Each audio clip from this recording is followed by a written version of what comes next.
Quando se fala em inovação e longevidade empresarial, o Brasil tem um problema que parece crônico.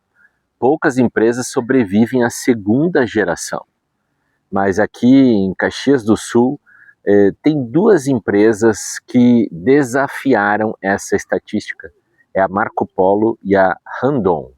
Ambas nasceram em 1949, aqui em Caxias, na mesma cidade, no mesmo contexto, e conseguiram algo que a maioria das empresas familiares no mundo nunca alcança, que é crescer, se globalizar, se perpetuar e sem perder a alma.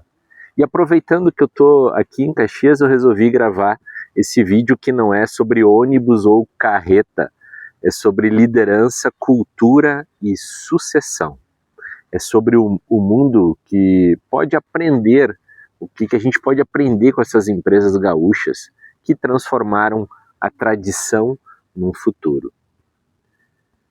No final da década de 1940, Caxias ainda era uma cidade de imigrantes, marcada pelo trabalho duro daquelas pessoas, pela religiosidade, cultura da família.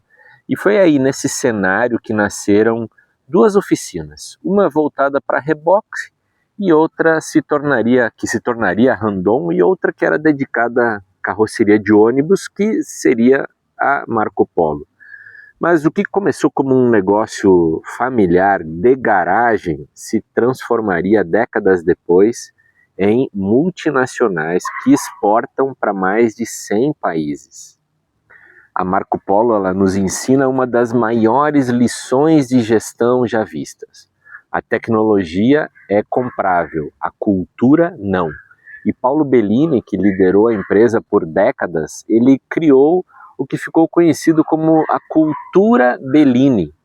Ele acreditava que o verdadeiro diferencial competitivo não estava nas máquinas, mas estava nas pessoas. Ele praticava o conceito de gerenciar caminhando pela fábrica. Ele sabia o nome dos funcionários, conversava com todos eles, criou pequenos rituais humanos que se tornaram lendários, como o quadro de humor que cada operário marcava um estado verde, amarelo, vermelho, conforme ele estava naquele dia. Se alguém marcava vermelho, o líder parava tudo para conversar com essa pessoa. E isso pode parecer uma coisa muito simples, mas esse gesto ele representa algo muito maior, que é uma gestão com empatia. E Bellini ele entendeu cedo que as empresas não são feitas de produtos, mas são feitas de pessoas. E que o papel do líder é ver antes de precisar corrigir.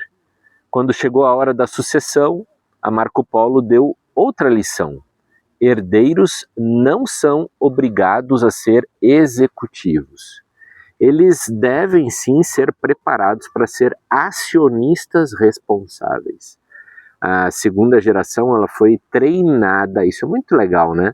Para compor o conselho de administração, enquanto executivos profissionais assumiram o comando operacional. E qual foi o resultado disso? Uma empresa que continuou crescendo, mesmo depois da saída do seu grande líder. A lição disso tudo? O dono não precisa ser o CEO para sempre. A herança mais valiosa que o fundador pode deixar é uma estrutura que funciona sem ele. Hoje o dia aqui está maravilhoso, as pessoas estão aqui no parque tomando sol e está um pouquinho frio o vento. Agora a história da Randon, que hoje é Randon Corp, mostra o poder da governança e da diversificação. Ela foi fundada pelos irmãos Raul e Hercílio Randon e começou como uma oficina mecânica e se transformou em uma das maiores holdings industriais do nosso país hoje. Raul Randon ele era o típico visionário e colocava em prática isso tudo.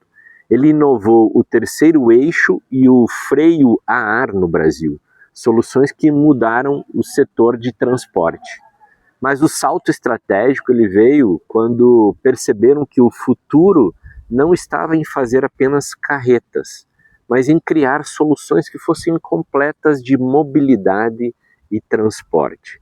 Assim nasceu a diversificação, diversas empresas, autopeças, serviços financeiros, tecnologia, inovação. E com ela a necessidade de separar o que é família do que é empresa. A família então criou a holding Rondon Corp, estruturando o negócio em verticais com executivos profissionais. Também criaram o conselho de família, onde as questões pessoais, patrimoniais, elas são resolvidas longe da mesa de decisões da empresa. E o Raul soube fazer uma sucessão para o Davi e depois para o Daniel Randon, e que foi um processo planejado, não um evento, né? E é isso que diferencia empresas que morrem daquelas que perpetuam. A sucessão não é um fim de uma era, é a consolidação de uma visão. E a lição que a gente pode aprender é que a empresa que se prepara para mudar antes de precisar mudar, ela sobrevive às diversas crises que vão surgir no meio do caminho. Marco Polo e a Randon são diferentes em produtos, mas são idênticas em princípios. Elas seguem 4 regras, ou vamos dizer, pilares, que qualquer negócio, que pode ser familiar ou não, pode adotar. 1. O pilar da profissionalização. Não confunda propriedade com competência. O sobrenome ele não garante a habilidade. 2. O pilar da sucessão planejada. Planeje o futuro enquanto o fundador ainda está no auge. 3. O pilar da globalização consciente. Pense global, mas mantenha a alma local. E 4. O pilar da inovação estrutural. Faça a sua empresa ser maior que o produto e mais duradoura que o fundador. E o mais bonito é que elas continuam aqui, em Caxias, com a sede, o coração, em Caxias do Sul, mas com a mente e a ambição espalhadas pelo mundo todo. O verdadeiro legado da Marco Polo e da Randon não está apenas nos produtos que eles criaram, mas no modelo de empresa que deixaram. Empresas que respeitam o passado, mas que não transformaram ele em prisão, que sabem que o fundador ele é essencial, principalmente no começo, mas que a instituição ela precisa ser eterna. E Caxias do Sul é mais do que um polo industrial, ele é aqui um laboratório vivo de governança, cultura, liderança. Temos outros exemplos de outras empresas.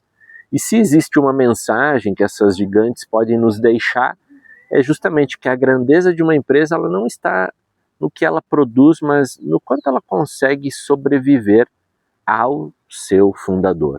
E talvez essa seja a maior forma de respeito que um líder pode oferecer ao seu próprio legado, que é criar algo que continue respirando, mesmo quando ele não estiver mais por perto.